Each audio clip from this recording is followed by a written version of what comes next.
बाबा साहेब भीमराव अंबेडकर को अपमानित करने के आरोप ने तूल पकड़ लिया है। लालू यादव के बयान के बाद बिहार में जहां एक और बीजेपी नेता अब गठबंधन को चोर, अपराधी, आतंकवादी, उग्रवादी कहने लगे हैं, तो वहीं दूसरी ओर कांग्रेस और बीजेपी कार्यकर्ताओं में झड़प के साथ साथ लाठियां भी चलने लग गई हैं। देखिए पूरी रिपोर्ट। लालू यादव भले ही उम्र दराज हो गए हैं, पर आज भी उनकी एक आवाज देश की राजनीति में भूचाल पैदा करने के लिए काफी है। राज्यसभा में बाबा साहेब भीमराव अंबेडकर को केंद्रीय गृह मंत्री अमित शाह की ओर से अपमानित करने के आरोप पर लालू यादव के एक बयान ने राजनीतिक भूचाल पैदा कर दिया है। बिहार में जहां एक तरफ बीजेपी के दोनों उप मुख्यमंत्री विजय सिन्हा और सम्राट चौधरी ने लालू यादव और कांग्रेस को पंजीकृत चोर, अपराधी, आतंकवादी और उग्रवादी जैसे शब्दों से नवाजना शुरू कर दिया है, तो वहीं दूसरी ओर बीजेपी और कांग्रेस कार्यकर्ताओं के बीच लाठियां भी चलनी शुरू हो गई हैं।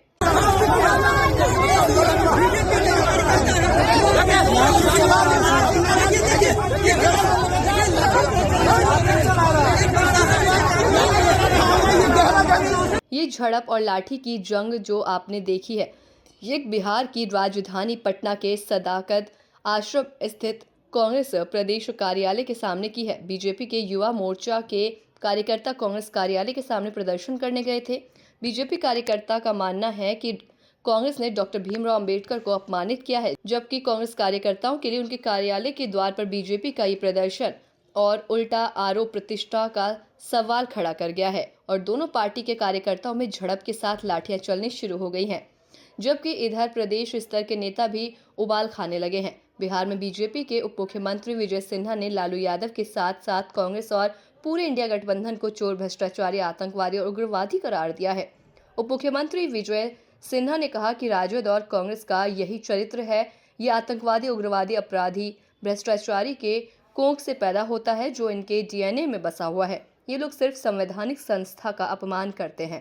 कांग्रेस राजद का यही चरित्र है। ये आतंकवादी, उग्रवादी, अपराधी, भ्रष्टाचारी के कोख से पैदा होता है।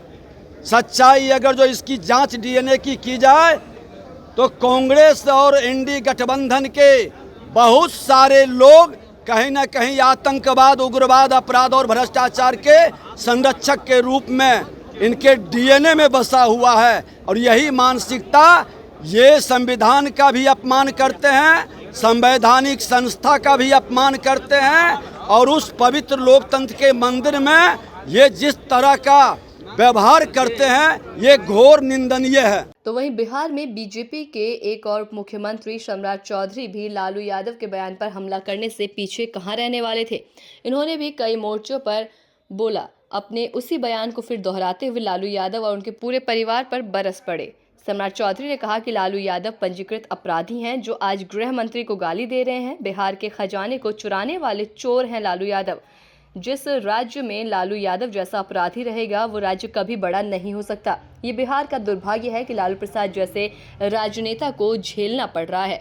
लालू यादव बिहार के लिए बहुत बददुआदाग हैं। बीमार के नाम पर जेल से बाहर रहकर राजनीति कर रहा है। लालू यादव जो राजनीतिक तौर पर एक चोर की तरह साबित हुए हैं। लालू प्रसाद जी अमित शाह जी को क्या बोलेंगे? लालू प्रसाद जी तो बिहार के खजाने को चुराने वाला चोर है, जिसने चोरी करके बिहार के गरीबों का पैसा चुराने का काम किया। ये पंजीकृत अपराधी आज देश के गृह मंत्री जी को गाली देने का काम कर रहे हैं। लालू प्रसाद जी जैसा अपराधी जिस राज्य में रहेगा, वो राज्य कभी बड़ा नहीं हो सकता है। ये दुर्भाग्य है बिहार का कि लालू जैसे राजनेता को बिहार के लोगों को झेलना पड़ता है। लोग लालू प्रसाद जी जेल से ये कह के बाहर आए हैं कि वो बीमार हैं, और बाहर आकर राजनीति कर रहे हैं और लोगों को गाली देने का काम कर रहे हैं। ये दुर्भाग्य है। बिहार की राजनीति में लालू प्रसाद एक भदुआ दाग है।